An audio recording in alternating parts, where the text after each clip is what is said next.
It is Christmas. In this Christmas special video, we will talk about my favorite Christmas story, the Polar Express, which features a train because this channel is train related. The locomotive that hauled the titular train in the book and its film adaptation is the Pere Marquette 1225. How does this locomotive appear in the story? Well, here's how.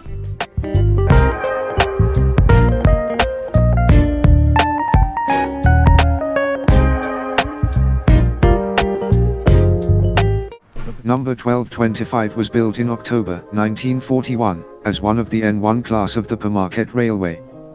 These locomotives have a 2-8-4 wheel arrangement, known as Berkshire in North America.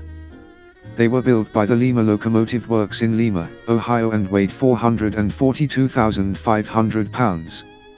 Not the Baldwin Locomotive Works in 1931 and weighs 456,100 pounds according to the Noah Orchid. They transport steel and wartime freight from one steel mill to another in Detroit, Saginaw, Flint and northern Indiana. In 1947, one of Pere Marquette's rivals, the Chesapeake and Ohio Railway, purchased Pere Marquette, which includes taking over the N1 class including number 1225. A decade later, after number 1225 was built, the locomotive ended its service alongside its sister locomotive number 1223. 6 years later, all of the N1s were scrapped. After 1225 ended its career, it sat in a railway siding for 8 years until the C&O restored it. After restoration, it was later donated to the Michigan State University, where they put it on display at their main campus in East Lansing, Michigan. They used it for studying engineering to the engineering students. However, the university wasn't impressed by it. So, they moved 1225 next to the Spartan Stadium, the home of the university football team, the Michigan State Spartans. During this time, a boy named Chris Van Allsburg often visited the stadium alongside his father during football weekend to attend a football match. During his first visit to the stadium, he spotted 1225 and was amazed. Every football weekend when he visited the stadium to attend a football match, he would always explore around the locomotive as a playground. This includes climbing into its cab and standing on it. He then noticed that its number plate 1225 referred to the American date of Christmas. The first two-digit number, 12, refers to the 12 months of the year, which is December. The last two-digit number, 25, refers to the 25th day of the month. So 1225 means the 25th of December, the day of Christmas. If you don't know, in the US when they organize a date, they put the month first then the day. The rest of the world puts the day first rather than the month. This inspired Chris to write a Christmas story that features the locomotive as the story's central point. So he grew up and became a children's book author.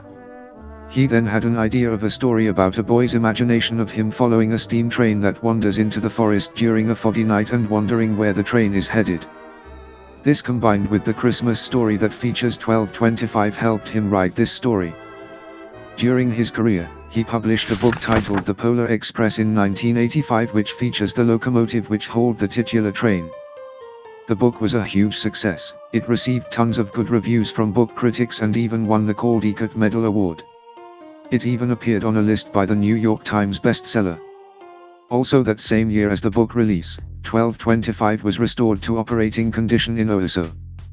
The Michigan State Trust for Railway Preservation, otherwise known as the Steam Railway Institute, was now responsible for owning and operating the locomotive, where they began excursion during the 1990s. A CGI animated film adaptation of the book was announced with Robert Zemeckis as director, co-producer and co-writer. Tom Hanks is the main film star. Warner Brothers is a film production company. Warner Brothers contacted Steam Railroad Institute about using the locomotive basis for the film Locomotive. Turns out they did. They sent blueprint copies of the locomotives to Warner Brothers for modeling the locomotive. The sound recordings were all recorded from the actual locomotive while steaming, except for the whistle. The whistle sound came from Sierra number 3. This is the same locomotive that appears in the ending of Back to the Future Part 3, another film directed by Robert Zemeckis.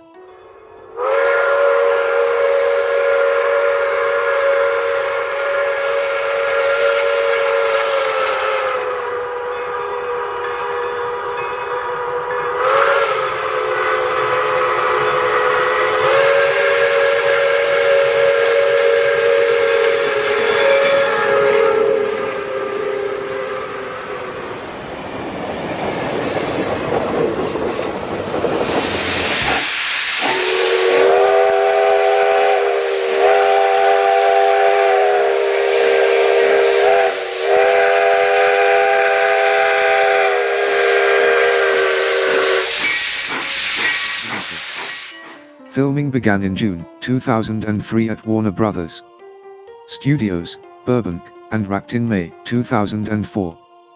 Comparing the real 1225 to the one in the film, it looks the same, except for some minor differences.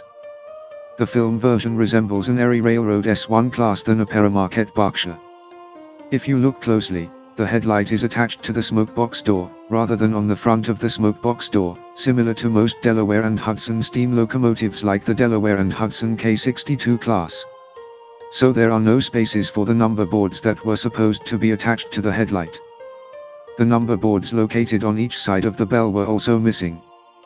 The two marker lights placed above the smokebox door were missing. The feed water heater on the front of the chimney and behind the bell was also missing.